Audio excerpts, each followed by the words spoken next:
Okay, thank you. Thanks everybody for joining our Rural Resilience and Adaptation Subcommittee meeting. We have an hour and a half together today, a little bit less than that now, as we were waiting for folks to join in this lunch hour. Thanks for getting together. I know it's been a little bit confusing on our meetings and when we were going to meet and especially considering our meetings with task groups and stuff and summer schedules. So I'm glad we could get this group together. I think it's an important time to check in because we really need to start ramping up the work and sort of at a critical juncture to make sure that our task groups can be moving forward and be efficient. So we have an agenda somewhere that I'm going to try to bring up.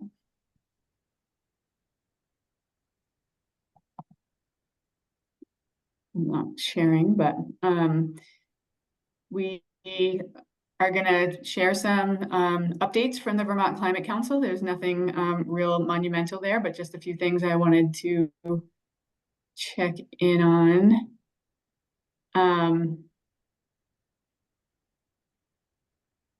Hold on, I am looking at the wrong document. Sorry. I just put the link to it in the chat, Andrea, if that's helpful. Yeah, I've got the right one now. I don't know where that other one came from. But we are going to have some subcommittee membership updates because we've got some changes there. There's a few other things that I wanted to mention to everybody just so we're kind of keeping plugged into the larger efforts of the council.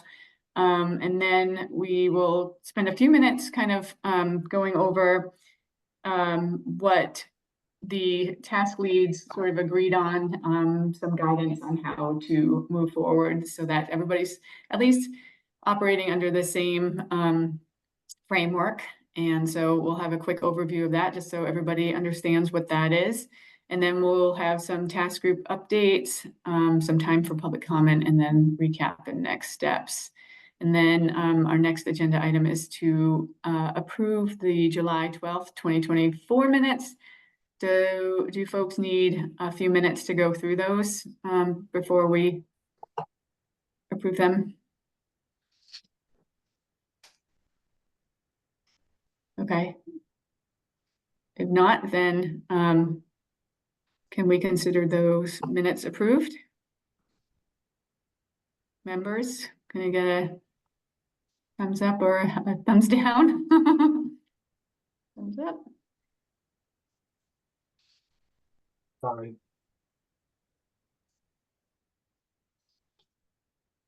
So I think I heard that we have enough to consider those approved. Thank you.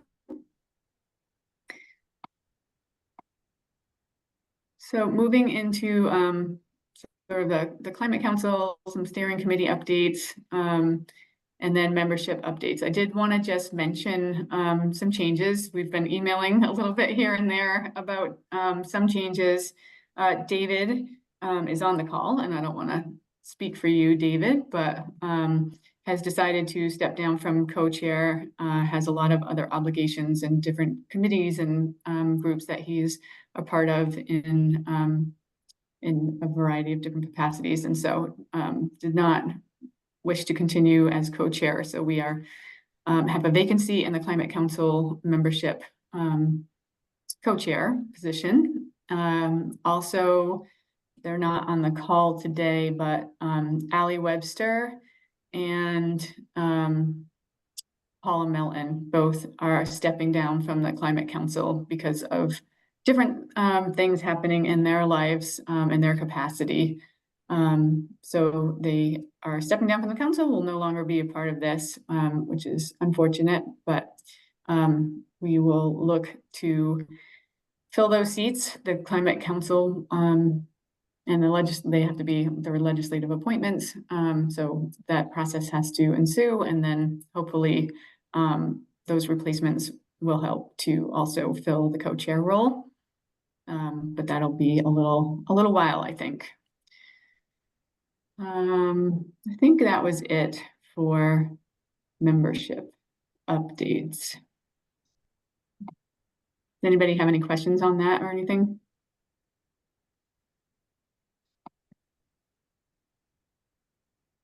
I'm struggling to see both screens, so if anybody does, just come on. Do you have a list of candidates, Andrea? Or are you looking for candidates? Well, like I said, those are legislative appointees, so I'm actually not clear on how that goes. I can speak to it, Andrea. Yeah, and it's a good question, but it's really out of Yeah. our hands and the council's hands to appoint folks to council seats. That's, 2/3 of the climate council are appointed by the legislature, a third are appointed by the committee on committees, and then a third are appointed by the House. So that's really in the hands of the legislature to solicit and make appointments. So I think if you have suggestions, I think you certainly reach out to the Speaker of the House or the Committee on Committees with suggestions, but that's not a role that the council or the Climate Office will play. Yeah, and I think Paula held the seat representing municipalities. Is that right, Marianne? Municipal government, yeah. Municipal government, and then Ally, do you have that off the top of your head, Marianne? Yeah, Ally was appointed to the seat for, I have the exact, member with expertise in the design and implementation of programs to increase resilience to and respond to natural disasters resulting from climate change. Thank you. So a few other updates. I just wanted to mention that the new quarterly public outreach report was posted, and you can find that under resources on the Climate Action web page.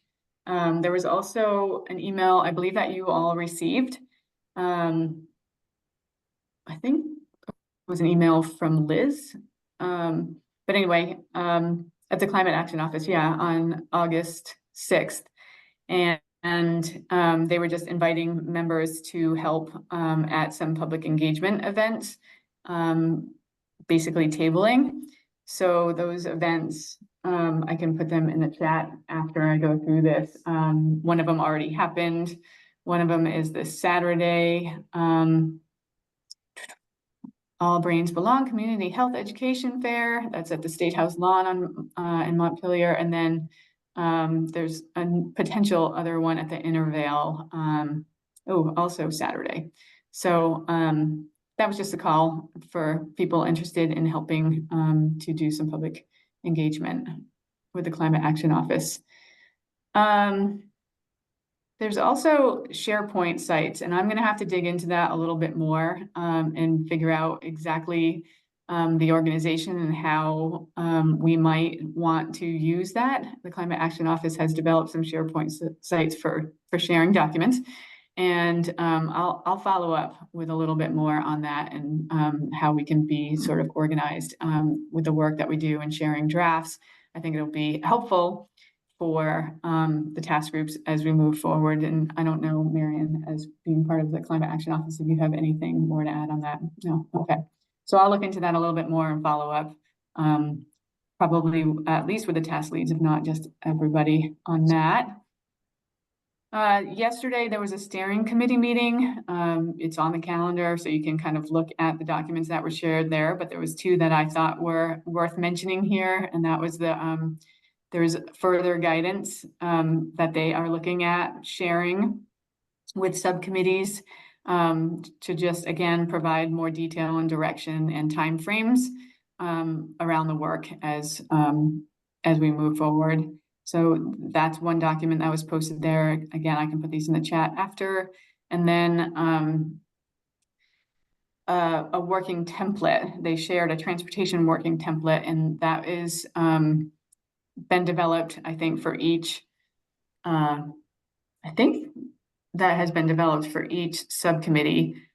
So it's a way of sort of organizing our recommendations from existing to what we will ultimately propose for recommendations for consideration by the council. And so that was just a draft that was being shared with the steering committee yesterday.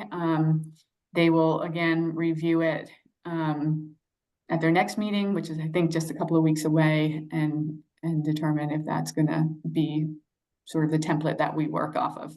So I just wanted to mention that if you have interest in taking a look at those to kind of see where things are heading, and that guidance document providing a little bit more direction. And I feel like they're helpful to keep us marching in the same direction and understanding our milestones as we really start to dig into the work and what we need to accomplish in the time frame that we need to. So those are there. Any questions on any of that?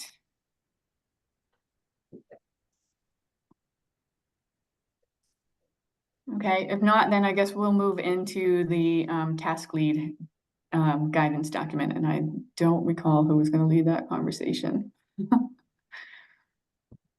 This was Alice and Val and Scott as task leads, along with Marion. Based on our last meeting, agreed to meet and sort of develop a framework so that all the task groups were operating under the same, so we could produce consistent documentation and be on the same page of how we're moving forward. So does anybody, I can't remember if Alice said you were going to do that.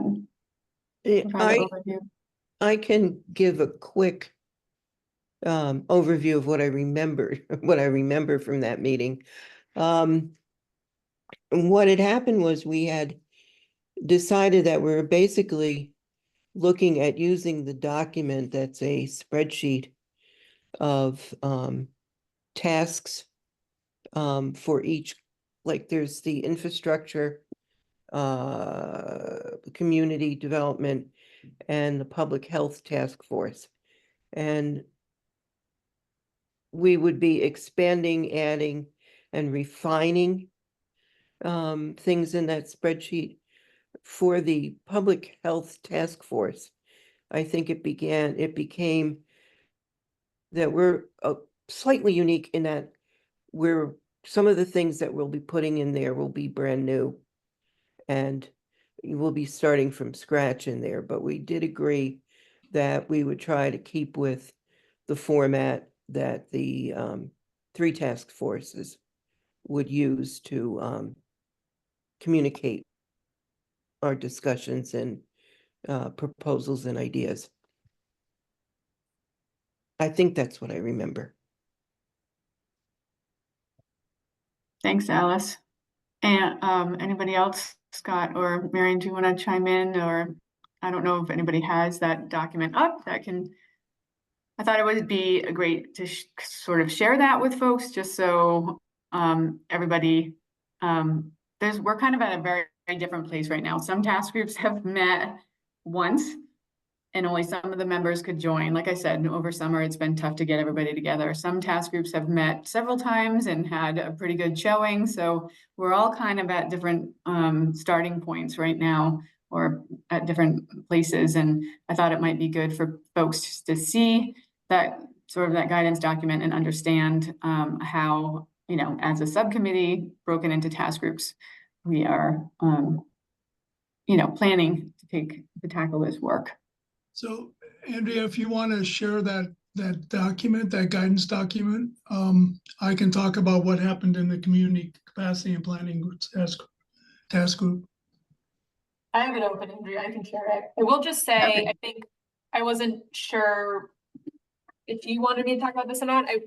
That just for folks' awareness, I think. So as Alice said, I met with Scott and Alice and Val to kind of talk through how can we ensure that as we're looking at all of the actions and the strategies and the pathways that were developed by the Resilience Subcommittee for the last climate action plan, how to ensure that we're being clear about the scope of the task group, sort of the interest of members of this subcommittee on which kind of sectors we wanted to work, and then kind of breaking up those actions and then thinking through what that looks like as we start to revise them. So we kind of met and discussed and worked through what a process might look like for that. And I know that's what Alice and Scott and I think Val have used as the task groups have started to meet.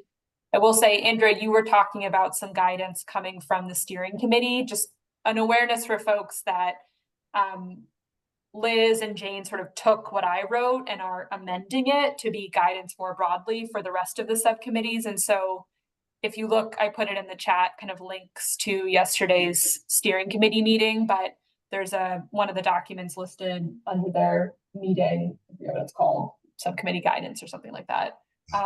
Looks very similar to this, but we can just show kind of what we wrote up for our subcommittee itself, but just acknowledging that they're kind of taking that and broadening it a little bit to be used by the other subcommittees. So I wasn't sure which one you want.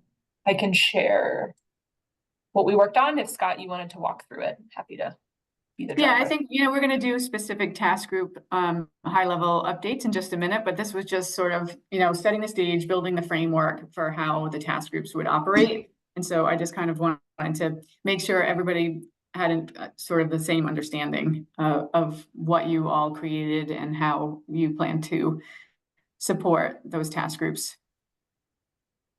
and how this framework will sort of guide the work. Well, in that case, Scott, I can walk through it. And if you want to jump in if I missed anything. I think the idea, as I just said, was to give us all sort of a sense of the same process roughly, so that when we came back together today as a subcommittee, we could kind of be coming back with roughly the same steps to start to identify which actions folks wanted to revise, where we thought work was complete and needed to be checked off, and how we ensure that we're kind of covering all of the bases. So at a high level, the idea was that the 3 task groups would sort of scope out work or sort of sectors that fall within their purview. So as Alice noted, there's a task group focused on infrastructure in the built environment, a task group focused on community capacity and planning, and then public health. So just being clear about and sort of defining what falls within that scope so that everyone in the task group is aware of that. And my understanding is that's what the task group leads will chat about in just a minute. And then step 2 is really starting to look at, again, that action spreadsheet from the last climate action plan, and just going through and highlighting where strategies and sort of actions that fall within the strategies, but I think trying to keep it at a strategy level, fall sort of within the scope of the task group. And then working through a process to identify where actions might need to be revised, and starting to think about, why would an action need to be revised? Has it been updated since it was written in 2021? Are there additional considerations that maybe weren't included in the conversation for the CAP the last time around that should be included here, and what does that look like? So there's sort of a set of criteria or questions that could be asked as actions are revised. And then the next couple of steps are really revising those, being clear about how the revisions are taking place, and then sharing those actions back with implementers. I think one of the key discussions we had as a task group was some of the actions, really call out a specific implementer, but they were not perhaps kind of included in the CAP process in 2021. And so ensuring that they're able to provide feedback on the actions so that it actually reflects either the work that they're doing or sort of are clear and understanding around the expectations and the thought behind the subcommittee as we put that work together. And then sharing that back with the subcommittee. And again, I think, this is morphing a little bit. I think, Andrea, you had some timeframes that you attached to it. And I know that that's work that the steering committee has done, kind of this process, getting us to a point where we have a kind of collective set of revised actions and strategies and pathways to be shared back with the Climate Council to inform the broader climate action plan. So again, this was what we started with. I think it has merged since then. And I wasn't sure which version you wanted me to share, but hopefully that's. I think this is fun. I think this is great. Okay. Thanks. I appreciate you just sort of setting the stage, because I really do feel like we're maybe a little bit behind where I feel like we all should be and want to be. I think it's completely understandable with the summer and how things have been going. And I am not like in panic mode at all yet, but just want to make sure that everybody kind of understands sort of how we're going to approach this work. So I think that was a great overview to be able to do that. And like you said, the documents coming from the steering committee will build upon that and put some timeframes, and just so it just is a good, you know, it's like a compass for where our work needs to be and where we need to be at certain points, throughout this work. So I think it's important. It's important for me to keep referencing those kinds of things, our work plan and these documents, so that we're kind of not caught in November, kind of like, whoa, wait, we were supposed to already be here, and you know, and so that we keep steady progress on the work. So yeah, I encourage you guys to take a look at the link. Like Marian said, that's sort of where that document started from. So kudos to the folks working on that document here, and it's serving a need for the whole rest of the, you know, the other subcommittees. And then just seeing how that continues to be revised and then approved and distributed by the steering committee and the council as a whole. And then now we were going to just move into really quick high level overview of where the task groups are. Val's not here, so I can provide the quick update for the buildings and infrastructure group. But Alice, if you want to start just sort of talking about your task group journey so far, and where you are, and sort of some insights that you've gleaned from that just in the next 5 minutes or so. Sure. The first thing our task group did was meet, and able to attend our first meeting was Dr. Mark Levine, Ben Rose, Jared Ulmer from the Department of Public Health, myself. Am I forgetting anybody here? I think that was it. It was really our first meeting of A, getting to know each other, and two, having a discussion about what are our priorities and what are our concerns, and discussing kind of where we're at in public health, and where we need to go, the trajectory of what we need to do, the time frame has just increased so fast that it's hard to keep up with it. We identified heat as a big issue right now.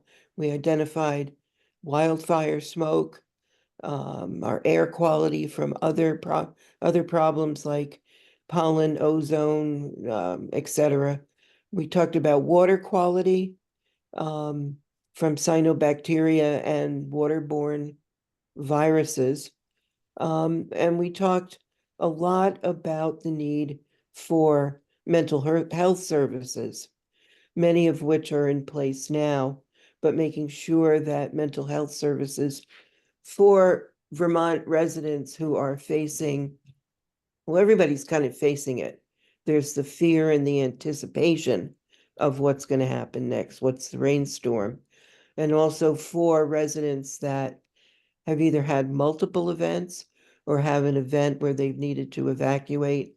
Now they're coming back and having to deal with what they're seeing happen to their homes and their community.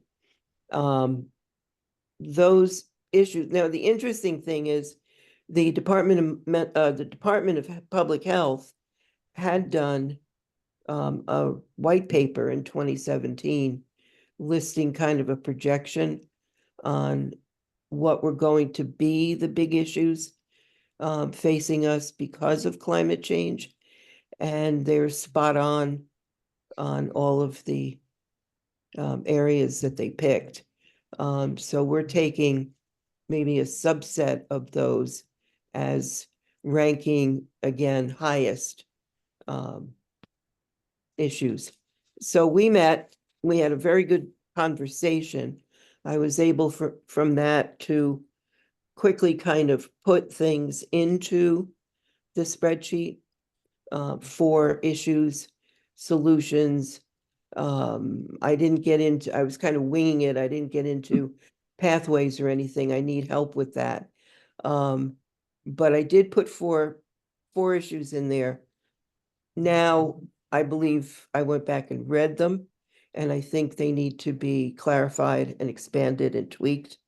And then we had another meeting scheduled, and that was the day when alerts went out for a flooding event. I don't remember if it was Tropical Storm Beryl. I don't know which one it was, but it was one of the never-ending rain events. And I looked at it and I said, well, I think Ben's going to be busy with something else that day, and Dr. Levine.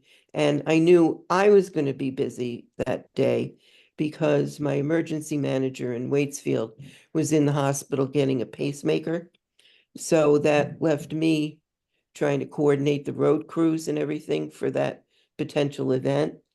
And all of that, I think, really pointed out that we're trying to move as fast as we can. And we're really trying to catch up with this. Jared Ulmer and I had a one-on-one meeting yesterday because Jared does run a program involving the issue of heat. He maintains the mapping where you can go on the map and find out where cooling centers are available. And we met one-on-one because I wanted to discuss more fully the big issue that we really talked about a lot in the full committee meeting was communication. Strategies for communicating the hazards from public health. How do we reach populations that are hard to reach, like people in very rural communities? We talked, Jared and I talked very much yesterday about people that are in emergency housing programs, people that are unhoused, they're outdoors. How do we reach those folks with information and getting them to cooling centers if they need? We also talked about when there was a pandemic and there was another virus, I think it might have been hepatitis of some letter, where there were volunteers and agencies that went directly to the homeless areas. They found them and gave out vaccinations. Is that a method we can use? We talked more about getting to the different select boards and towns and planning commissions and interesting parties by having direct contact with them to discuss public health and the issues. So our big concerns, really the one that keeps coming up, is the best way to do outreach and communication. And we have some ideas, and Jared had a very good point. We are the bearers of the doom and gloom news. And how do we do that in a way that doesn't, I mean, we just can't get around that, the doom and gloom news. But I had one meeting where I knew the doom and gloom of this particular area in Waitsfield, but I was able to address it by offering guidance on grants and possible river scientists coming in to explain why these people were experiencing such erratic flooding. So trying to do more to get messages out there so that people can make decisions, good decisions for themselves based on information we can get to them. Yeah. Does Thanks. anybody else on my committee have anything to add?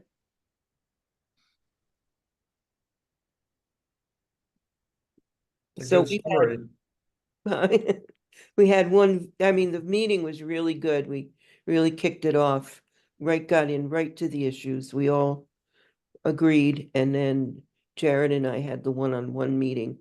We're really Great. dug into more of what we can put in the spreadsheet. Yeah, excellent. Thank you for that update. Scott, do you want to go ahead then? Yeah, sure. Thank you. So we are the Community Capacity and Planning Task Group, and the members are myself, Marion Walls, Carolyn Paskey, Bronwyn Cook, Otis Elms Monroe, and Dahlia Cohn. And we have met 3 times since the last subcommittee meeting. And we also focused primarily on the memo that Marion went through before. We started with step 1 at the first meeting, which was to identify the strategies and go through the strategies basically to decide whether or not they were still relevant, whether or not they needed to be revised, or whether or not they need to be referred to another task group. At that meeting, we also decided that we couldn't just look at the strategies, but we also had to look at the actions, because the strategies by themselves didn't necessarily tell us enough about what was intended by the strategy. So we started with the resilience and adaptation tab on the spreadsheet, which has about 40 lines of activities or actions in it, and went through all 5 pathways and addressed each one of the strategies, and also in meeting number 2, we started to look at the actions specifically, and whether or not the actions were relevant to moving forward, and whether or not they needed to be revised. I should also mention, during the first meeting, we also discussed what the scope of our task group would be. And I'm going to share just quickly a slide. Whoops, hold on a sec.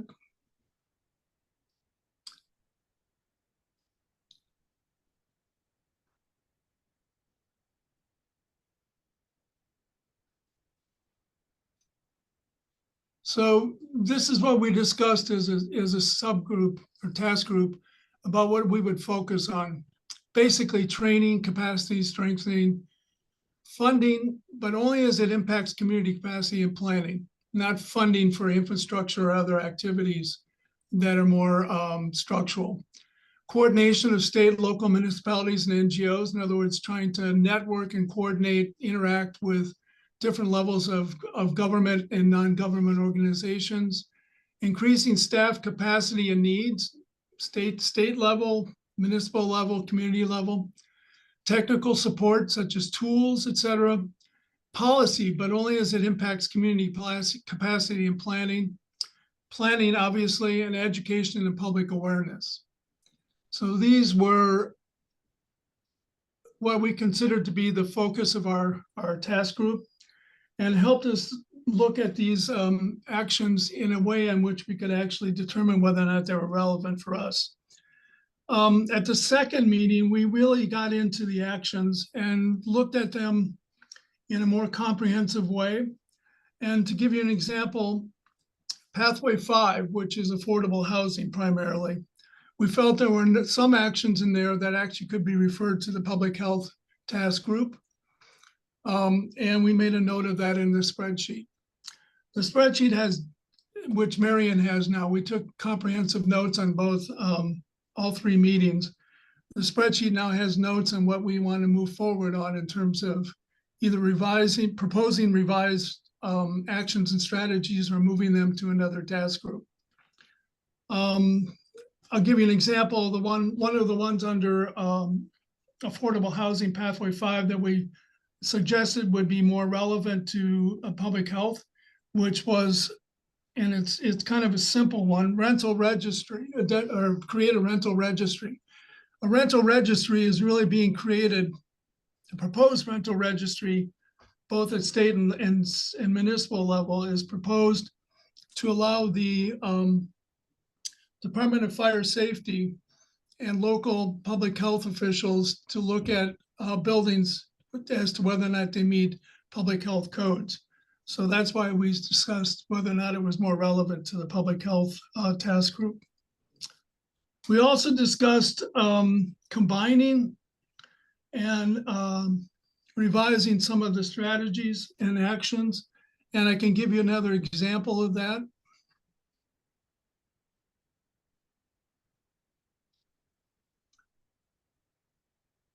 Whoops, sorry, wrong one.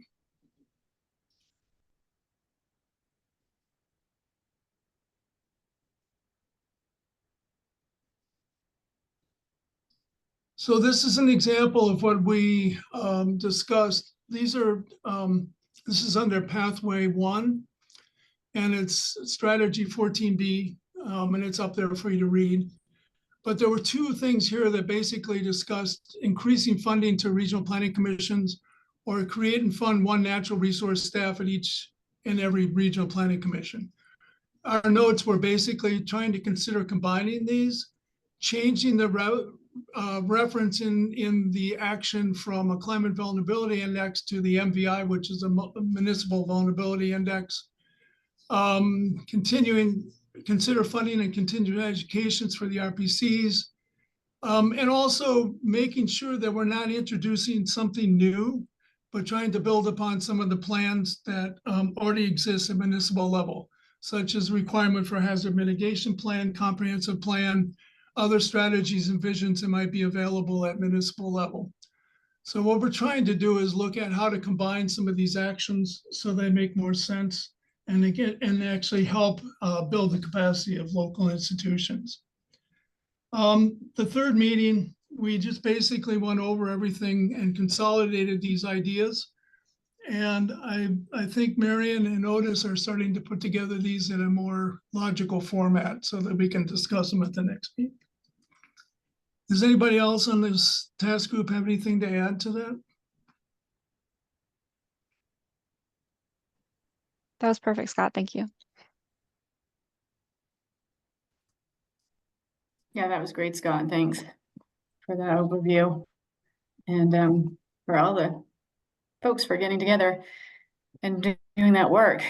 So for Val is on vacation. She's our task lead for buildings and infrastructure. Infrastructure in the built environment. So it's Val, Allie, who will be stepping down, myself, Anne, Michael Burke, and Candace are on that task group. And we have fallen victim to summer schedules and tried to have 1 meeting, and we're not very successful in having great participation in that.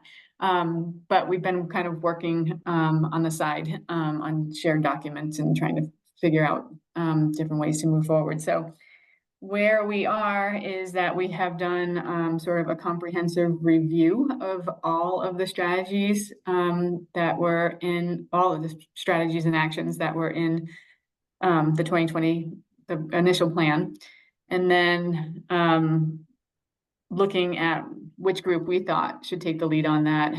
We got a little bit into sort of a RACI, a responsible, accountable, consultant, informed kind of breakdown on that as well, and tried to identify where we had consensus and where we didn't have consensus amongst our own group on who should be taking the lead on which actions, but sort of put everybody's input together and forwarded that on yesterday to Otis and Marion to see if they could do the work to make sense of it and whittle it down and help share that out so that we as a whole subcommittee can determine which actions each group wants to move forward on or take the lead on at least.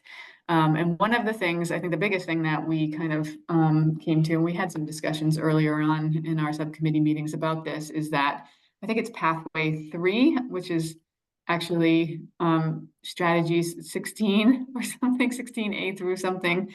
It's a little confusing, but that has to do with reduction of fuel use in rural areas that we went through and we did the exercise of figuring or making recommendations for which task group should take the lead on each one of those actions, but they were kind of varied. Most of them were in community. There was some infrastructure and a couple of health as well, but really by and large, we feel like a lot of that we can definitely dig into as a group if we want to, but you know, a recommendation from our task group is to have a discussion with the cross-sector mitigation subcommittee to see if they feel that's more in their wheelhouse and that we would focus on the other strategies and creating new strategies and pathways and actions. So that was, I think that's something that we as a subcommittee should talk about, how we all feel about that. And that's sort of where we are. We're just kind of going through. We didn't want to dig too deep into anything at this point, if it wasn't going to be something that our task group was going to be focusing on. So I think the next step is sort of reaching consensus on which task groups will take the lead on which strategies and actions. And that leads us into our next agenda topic, where I hope, I don't know, we didn't really get this information to Marion and Otis until the very last minute, so I don't know what progress has been made. But at least sort of an introductory or a high level review of what everybody's input was and how we can move forward to sort of break down the work. Yeah, thanks, Andrea. Otis, I can share my screen, and if you want to kind of jump in, Sure. yeah, we can show what we worked through. Remind me, Andrea, how long we have for this agenda item? We have quite a bit of time. Okay, we do.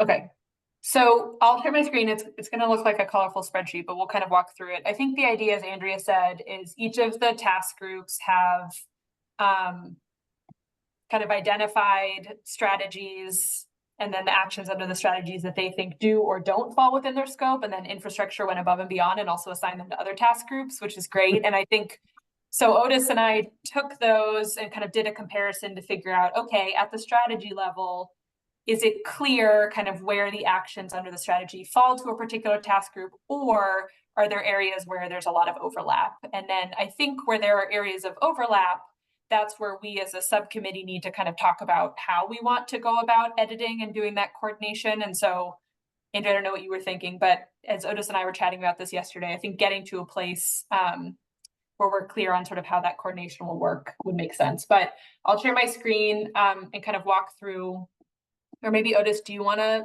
kind of talk through the legend and our color coding system? And then I can kind of just show where we're at.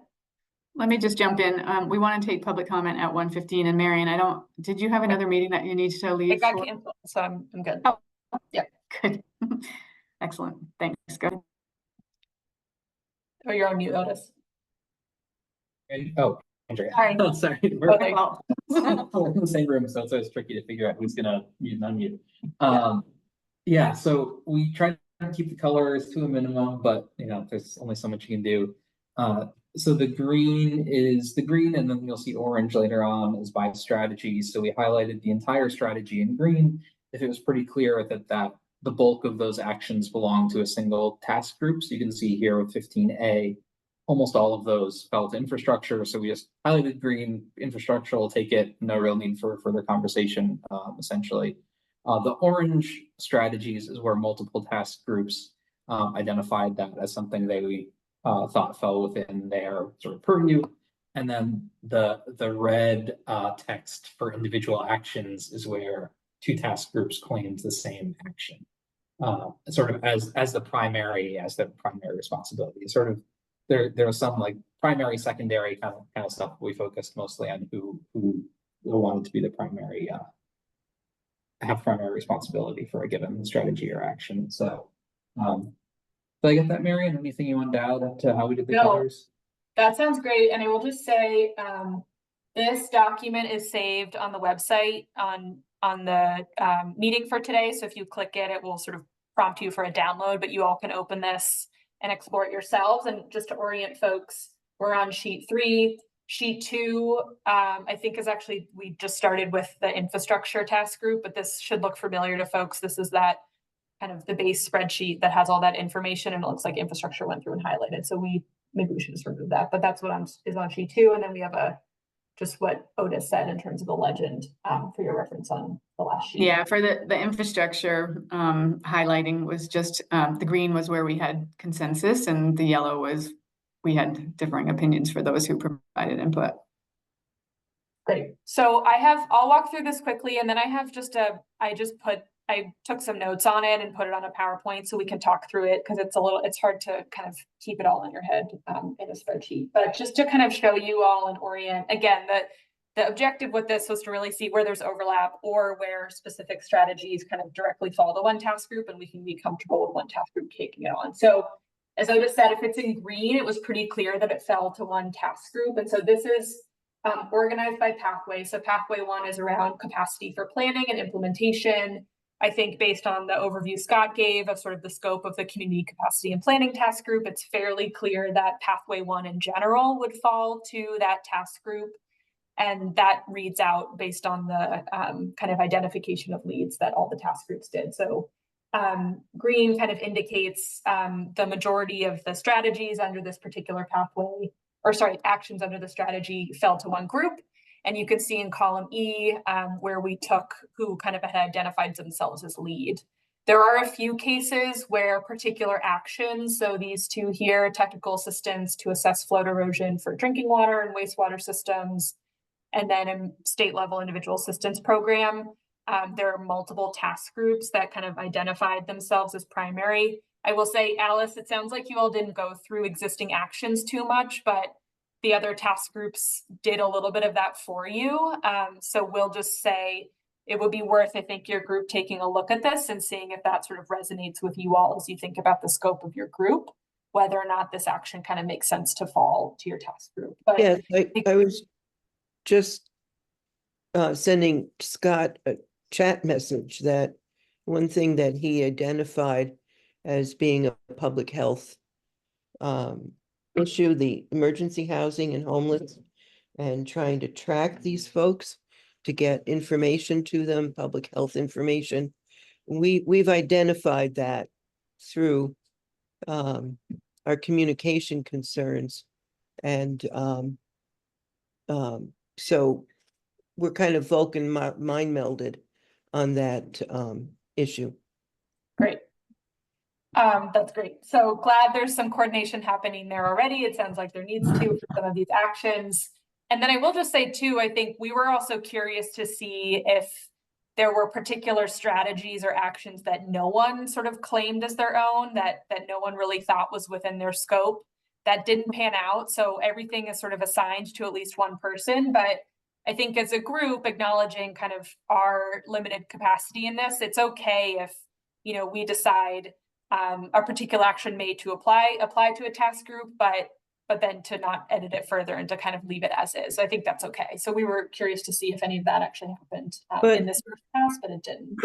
But it could also be these tasks and pathways assigned to multiple groups, right? So yeah, that's what this is showing. Yep. Right. Good. Yeah. So anything highlighted in red kind of indicates where there were multiple task groups who identified it as a primary, and you can see who those were in column E here.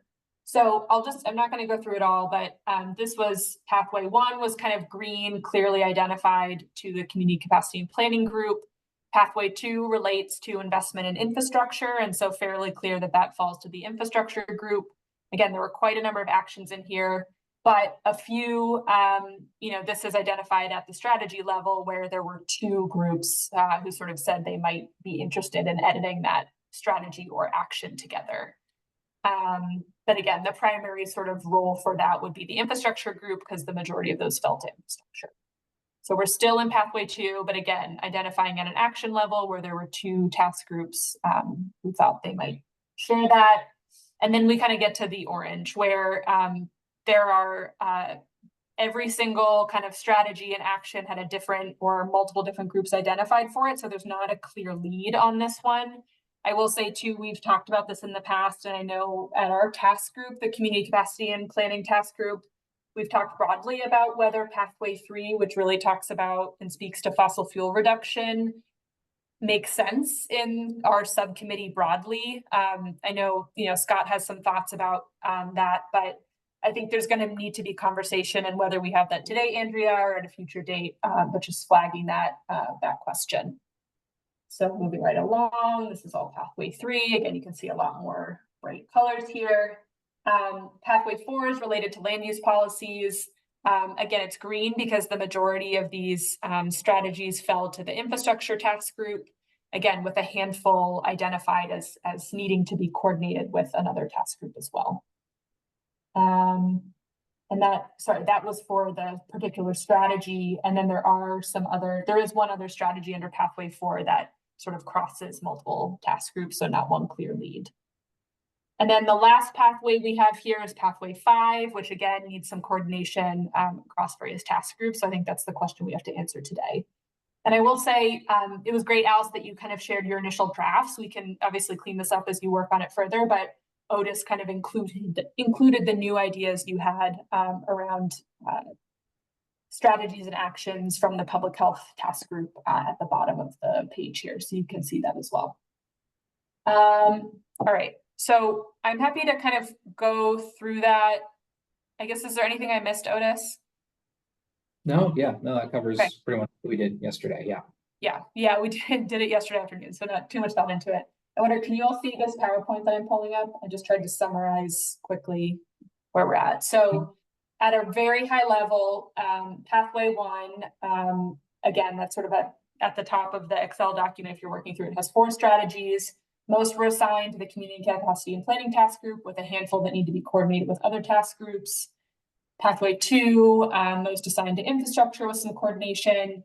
Pathway 3 and 5 need kind of a lot of coordination across the task groups. And then pathway 2 is fairly evenly split between the 2 strategies that fall underneath, around if it falls to one task group or another that needs some coordination. So this was my quick summary of what we gathered from that exercise. That's all we have, Andrea. So I don't know if you wanted us to take it further. No, I think that's great. And I'd just like to open it to folks. Yeah. Talking about this now. Maybe just leave that up there, Marion, because sorry. I'm gonna take another minute to take that in too.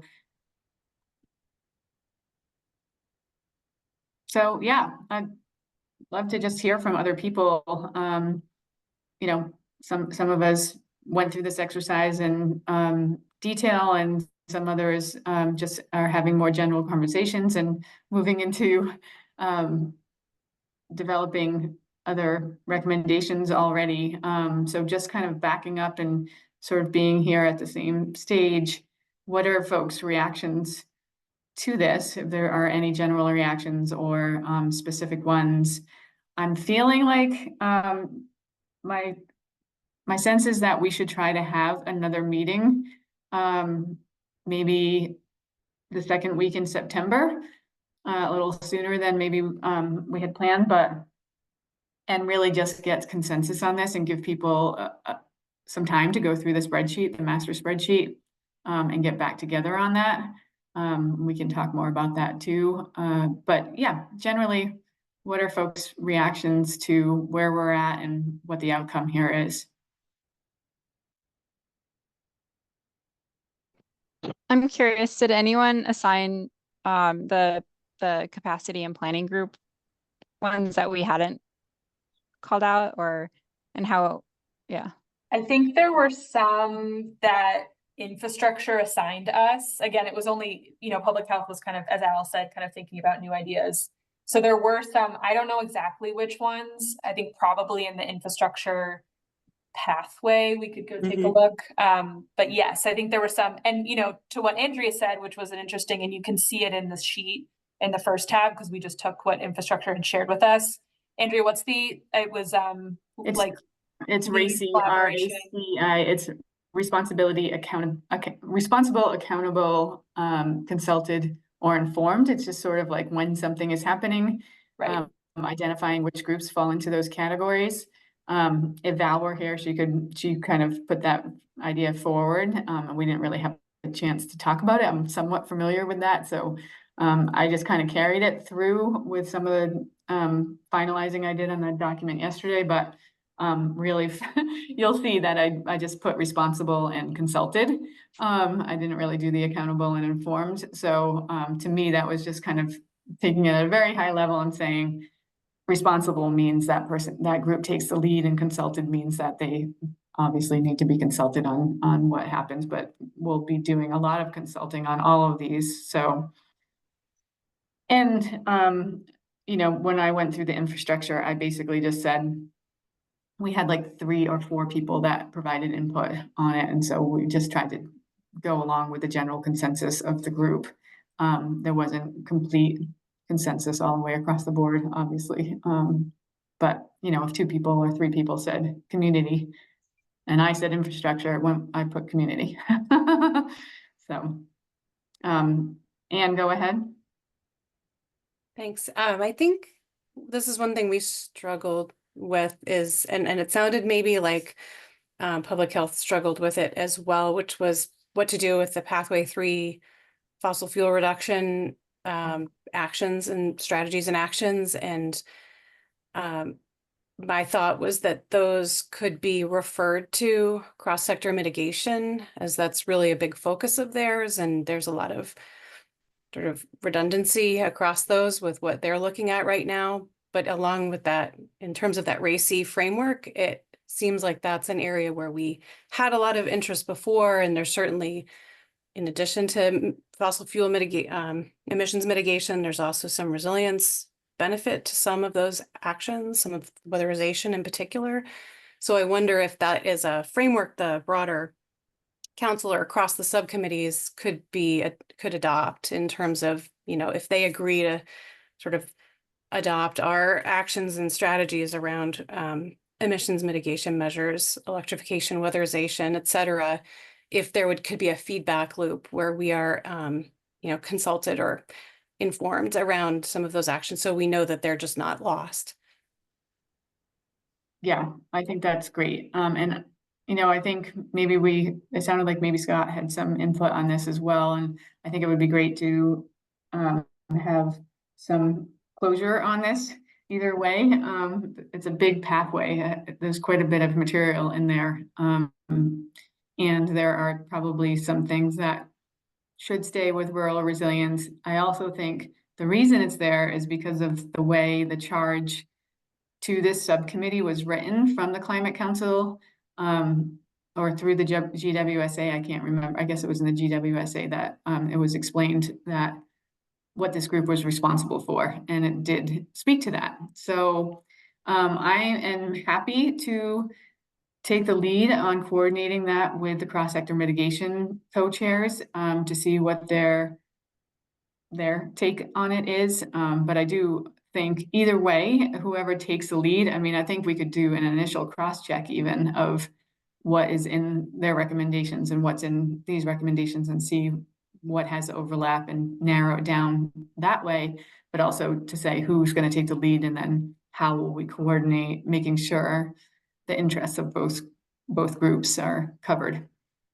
So, sorry, I can't find how to raise my hand, but I just wanted to support that, which is my concern is losing the community capacity and planning aspect of Pathway 3.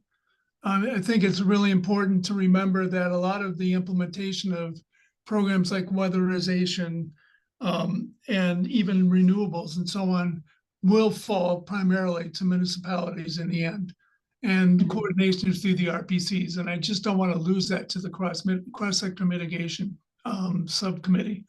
So whatever we can do to make sure that that aspect gets into it, I think would be critical. Yep. Thanks, Scott, for that. And then I think Alice had her hand up next. Okay, I'm unmuted, right? Yes, we can hear you. Okay, I just quickly would say that the Public Health Task Force, I believe we're ready to start looking to, I think we're ready to identify the goals.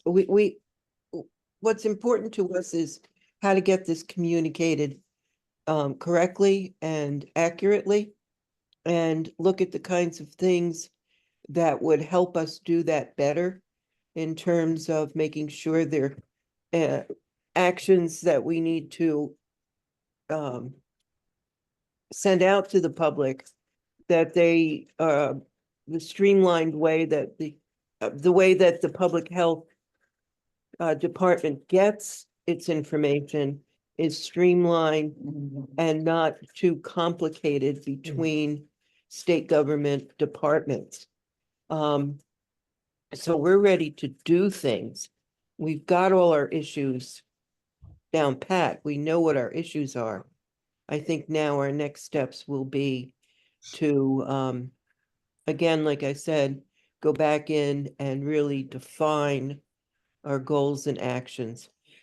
We also, if you notice, I have put in there that we have things that are already, like everything that's there, there's already things happening for it. Like we don't feel like there's nothing has been done in any area for public health information to the public. We feel as though they need to be refined and given parameters that make sense, like that, the information comes from public health and that the state resources really need to be identified to municipalities as where the correct and valid information comes from to be distributed throughout municipalities. And I think what we're also going to be defining is the help we think we need in terms of funding, resources, and in some ways, looking at congressional lobbying efforts in the state legislature for us and the goals in this committee, like lobby for them. We need the resources, we need the funding, etc., because this is really a matter of life and death issues for residents and visitors. Thanks, Alice. Yeah, certainly what, I think you all will need to consider and bring forth to the whole subcommittee to consider is there a need for a whole new pathway around health? Or does it fit into other pathways, and how are you going to Yes. incorporate those recommendations? Yeah. Yes. Bronwyn?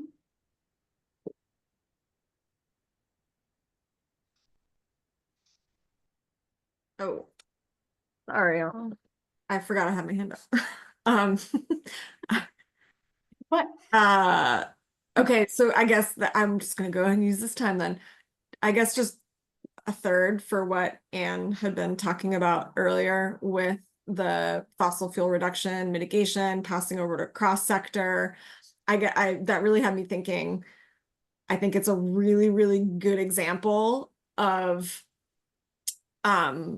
where we can lose things when we're kind of splitting them up by outcome, and the need to understand and respect the idea that cross-sector mitigation is focused on emissions reductions. That is their focus, and they are going to be looking at mitigation actions from that perspective of greenhouse gas emissions reductions. But while we would like to maybe pass some of those actions to them because it really fits in their wheelhouse, when it comes back down to implementation and a municipality's role and what they are doing, I don't think it's helpful to tell a municipality to think about mitigation actions separate from resilience actions, because then you're losing opportunity to get multiple things done at once. Getting multiple things done through one process, through one touch on a building, et cetera. So I guess I just wanted to say that as a third to that. The other place where I see that potentially happening is in building codes. So I know cross-sector mitigation is working on building codes, I think mostly focused on fuel source, energy, efficiency, et cetera. But again, from a building perspective or a municipal implementation perspective, there's not a whole lot of value in thinking about energy codes in buildings separate from resilient codes in buildings, because at the end of the day, you want to be addressing those in tandem together. So just to reiterate that, I think those are two really good examples of places where we really could use more time to kind of go back and forth between these are actions from a mitigation cross-sector mitigation perspective, and then these are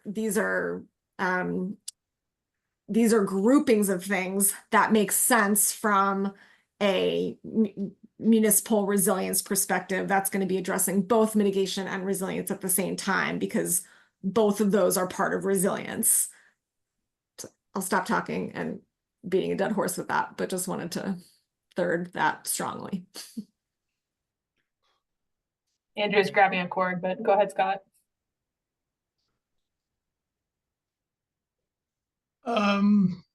Yeah, sorry. So I wanted to shift quickly.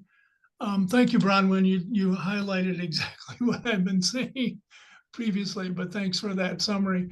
But it relates to the building code thing, in which I think we need to also think very clearly about Pathway 5. Pathway 5 is affordable housing. If you read a lot of the strategies and actions under Pathway 5, I don't really, and we've had this discussion in our task group, and we could argue both ways, but I don't see the climate change impacts of a lot of those actions. I think they need to be thought out a lot more and thought about the connectivity between affordable housing and climate change resilience and adaptation. And for example, the rental registry, I have a really hard time trying to figure out how the rental registry got into a climate change action plan. So I do think we need to spend a little bit more time on that and think about clearly where is the impact here in terms of climate resilience and adaptation. Thanks. That's great. And I think that also goes back to some of the conversations already happening at the task groups, but also in the framework guidance to really to frame the scope well before digging in or making changes or making new recommendations to make sure that we all, maybe that can be something that we talk about more pointedly in our next meeting, to say what is the scope of each of the task groups, to make sure that we're understanding that as a whole picture as a subcommittee. Marian, go ahead. Yeah, I think and I think that's our task group spent some time thinking about the scope, and so appreciate Scott putting that on the slide there and kind of walking it through. But I do want to like echo what Bronwyn was saying. I think we have to be careful about the scope siloing, because then we might miss things that fall through if we're not, you know, thinking about sort of the fuel efficiency weatherization benefits at a municipal scale, and how that has resilience benefits in addition to mitigation benefits. So I think just ensuring that's clear. And then I just wanted to maybe ask, but I can also just follow up with my climate office colleagues, if there was any discussion at the steering committee meeting yesterday around cross-cutting issues, because it feels a little bit like, you know, we've talked about building codes, that was identified as a cross-cutting issue in the last climate action plan and was sort of intended to be worked across subcommittees, but maybe we have some additional ideas where like a kind of a structure to work cross subcommittee on something like municipal fossil fuel reduction is needed. And I'm just curious if the steering committee talked about that at all. And if not, I can follow up and ask. Just quickly, and then we're going to see if there's anybody for public comment, but no, they didn't talk about that yesterday. They missed that agenda item by accident, but ran out of time anyway on what they did cover, and are going to take that up at their next steering committee meeting, which is, like I said, not too far away from now anyway. So I wrote the same thing down, and we have sort of been talking about this on and off throughout our meetings since the spring, and trying to figure out in my own head, like, what's the difference between cross-cutting, like workforce, and redundancy or overlap, or like, yeah, there's certainly, we're going to have that with ag and eco as well. Like some of the actions that I was reading about with nature-based solutions, I was like, oh, we're really going to need to talk about ag and eco, talk to ag and eco about these things too, and see if there's anything that we should be considering, or they already are considering. They have more actions, as I understand it, they have more actions and than we do even. So there's a lot coming from that subcommittee, and they've got a lot of work to do. But I want to pause for a second before I go to Alice. I don't see anybody from the public in the way of taking public comment, but correct me if I'm wrong. Anyone? So I think we're okay to move on and continue our conversation. So go ahead, Alice.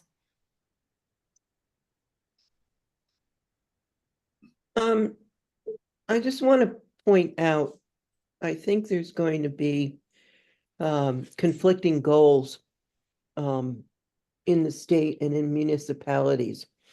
We're really on a build, affordable housing, affordable housing, affordable housing. I know this is true in Waitsfield, where I live. But now what we're starting to look at in post-flooding events, etc., is where not to build. So that there's areas here in Waitsfield where people see we could put, you know, an apartment building in here, some condos in there, and they're really not. They're in the floodplain, they're vulnerable. They would encroach on wetlands, which will require a lot of permitting. But the rush to try and build affordable housing with now having to look at where you build and where you don't build. I see conflicts happening there between those two movements. And I'm really for, I know there's floodplain permitting that they may just go ahead and say, no more permits for building in the floodplain. So I think it'll be an interesting thing to see what happens and what climate action plan would be fall on the side of in those issues. Yeah, and I think that's a great point. And you know, I think as we look at these, I had created a document at one point that said, as we look at modifying these actions or understanding the challenges or how we might want to rewrite, we should be considering reaching out to state folks and looking at legislation. And it got kind of unwieldy and we peeled back from sharing that right now. But one of the things that we have to do is look at legislation. And I think what you're talking about there, Alice, definitely goes into the Flood Recovery Act. Is it the flood? Yes. Whatever it's called.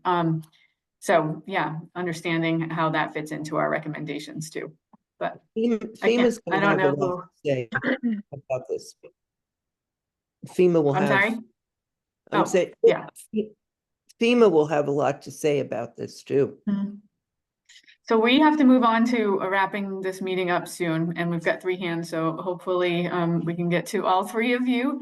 But if you can, I think Scott was next, but I'm not sure. Just a quick comment on the housing thing. I think it's also important, Alice, in terms of how you build. What we're facing in Essex Junction is trying to figure out how to give the Development Review Board more authority to determine what construction methods are used. For example, we don't need any more natural gas buildings. What we need to start thinking about is how to electrify, how to climate smart buildings. And right now we don't have the legal framework basically in the city to do that.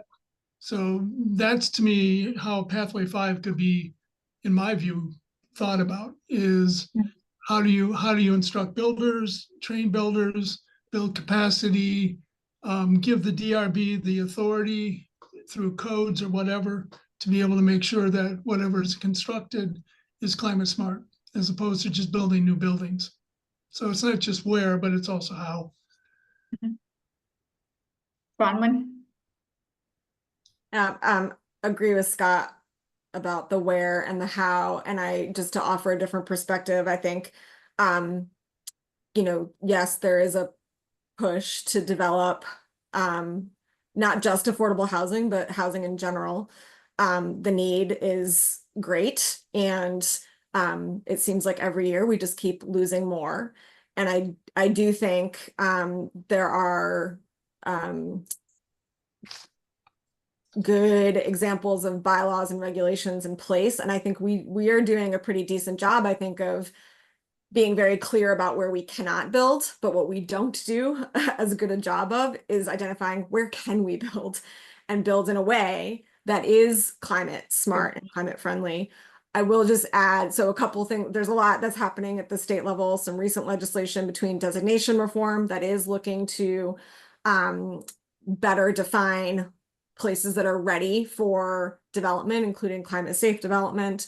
And then in addition to that, just to make a really strong climate connection, VTrans just finished up a study that really highlights not just the building in a way that is safe from flooding, but also building in a way that reduces emissions and kind of demonstrates that even in small places like Vermont, where we don't have public transit, building in compact centers that are walkable actually does reduce emissions over the alternative, which is building sprawl. So just to say that I think the kind of building that we need to see is housing. You need to see a lot of it.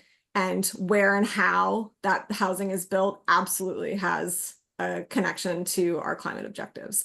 And I'm happy to send around the link to that VMT emissions reductions report. And the land use stuff I can send around, but it's, I don't know, maybe someone else can help me figure out if there's like a more, the legislation is pretty wonky. I think we have a couple of decent summaries that might be more digestible that I can certainly send around to this group to help kind of make that connection between some of the land use work that's been happening to kind of help ease development while making sure it is in appropriate areas.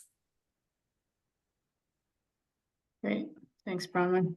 I think that'd be great if you could send those things right now. Anne?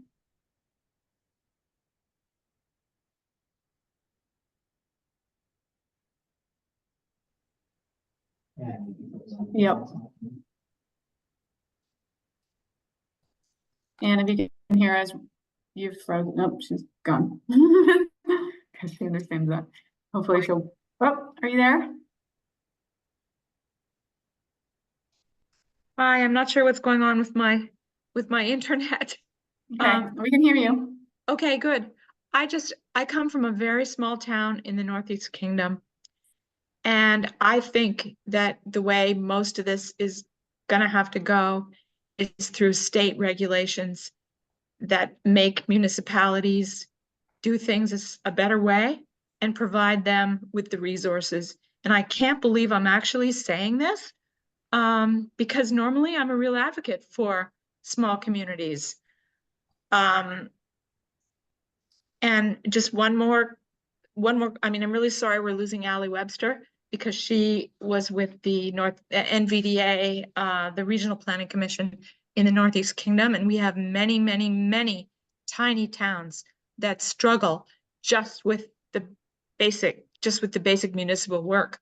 Forget about housing, forget about planning, forget about public health. It's not something that a tiny town has the capacity to even deal with. So I'm sorry I sound very frustrated. I guess I just have one more thought, which is that towns need to collaborate more with each other, particularly having to do with flooding. And that's because rivers don't respect municipal or regional planning commission boundaries. Thanks. Yeah, thanks, Anne. Certainly municipalities have more and more and more to deal with, just trying to keep up, trying to keep people safe.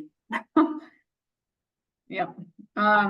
Okay, so we have just a couple of minutes for next steps. Sorry, Alice, let me just get through this. And I don't have much. We'll see the minutes coming out in the next couple of days. But I think that I would propose that we meet the second week in September and maybe even reserve the right to have another meeting in September. But how do folks feel about having a meeting, our next meeting, the second week in September? And I don't know. I kind of just feel like I should just schedule something and see who can come because I can't do another poll. Too many polls. Yeah. I think it's good to keep up the momentum personally. So even if it's an hour meeting, it might be good to check in. Okay. I think it would be good to I go ahead. would prefer before the week ending on the 13th. The next week I'll be gone. So Yeah, I think that would be the latest I would want to have it. okay.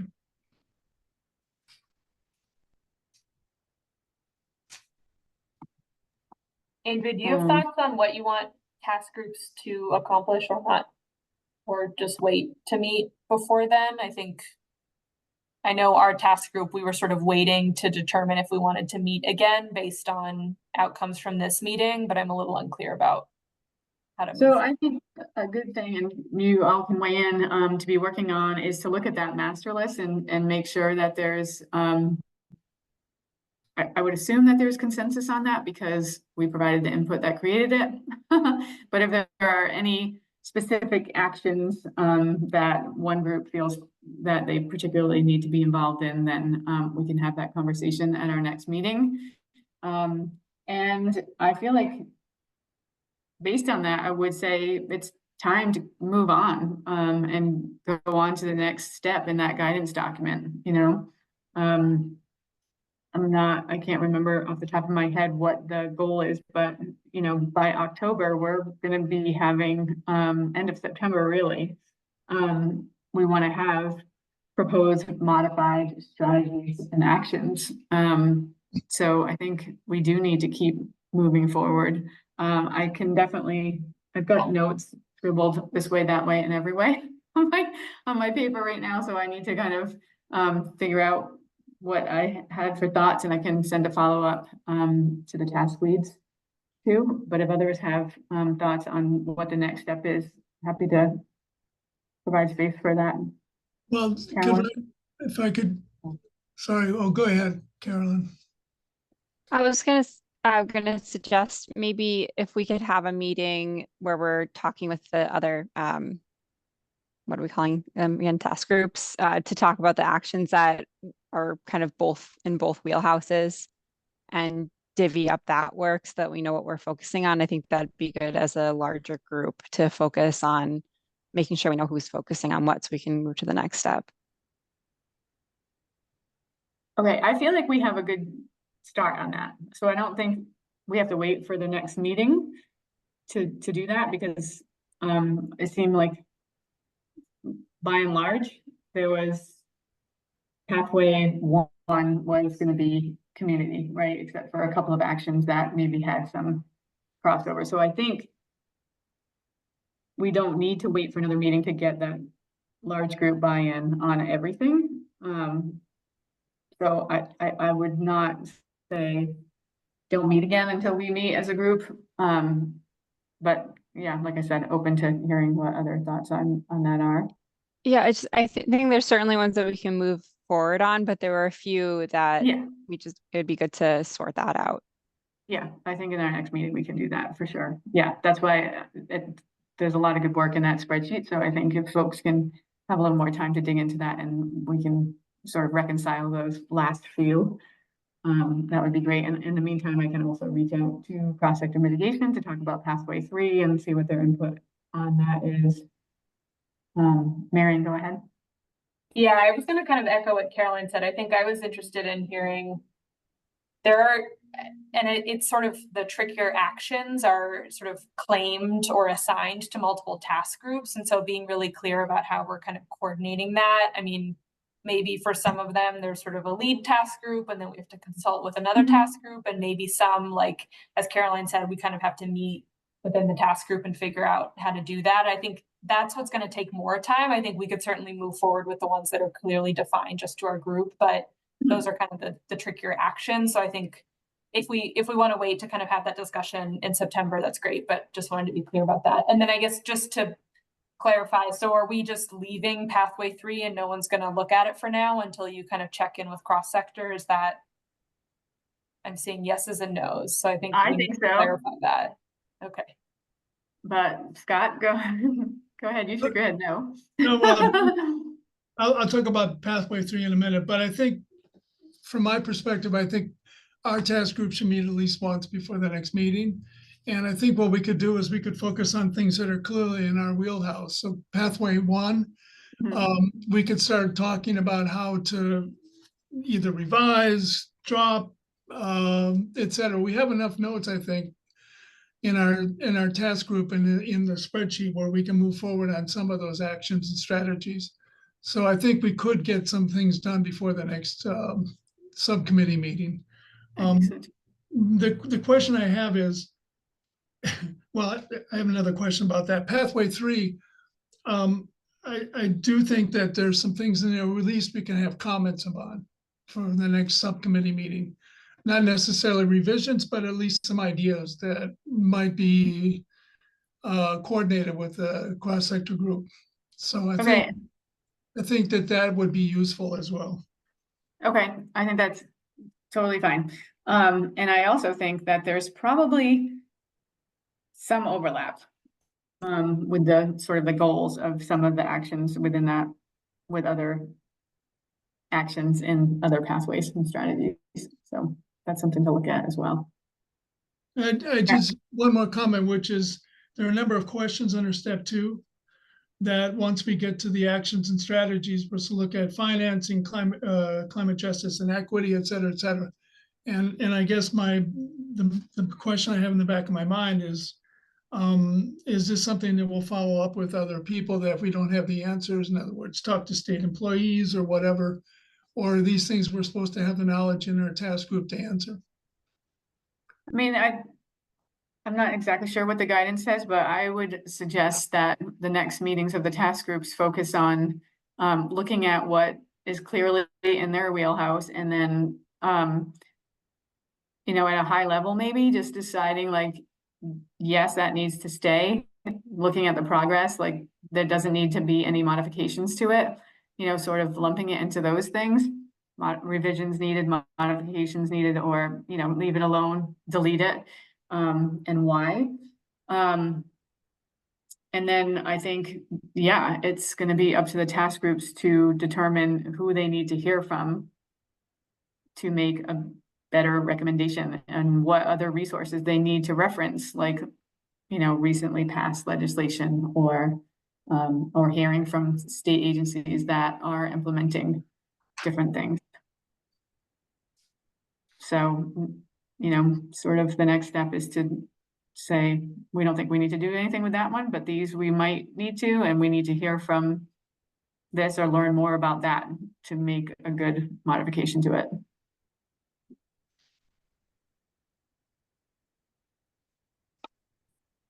I will look to schedule a meeting for our next meeting for the second week in September. Go ahead, Caroline. I gotta jump off because I gotta be somewhere else, but Oh, sorry. that's I was just gonna say, I know that there was some conversation on Monday about involving other stakeholders, and I was wondering if that's something the task group should be doing, or we should wait for the larger group to pull some of those other subject matter experts into the fray. Well, maybe another good goal for the task groups is to report back on what stakeholders they think they're gonna hear from, and then we can decide if we want to schedule those as a full subcommittee, or if it's just really pertains to the work of that task group. Okay, But that's, yeah, timing wise, we've got to start moving on those. And the cross-sector mitigation, we're doing that per task group. We've already reached out and met with the implementers to hear from them about their challenges or outlooks. But that might be a little bit more bucketed than these actions are. So we can talk about that too. The next one.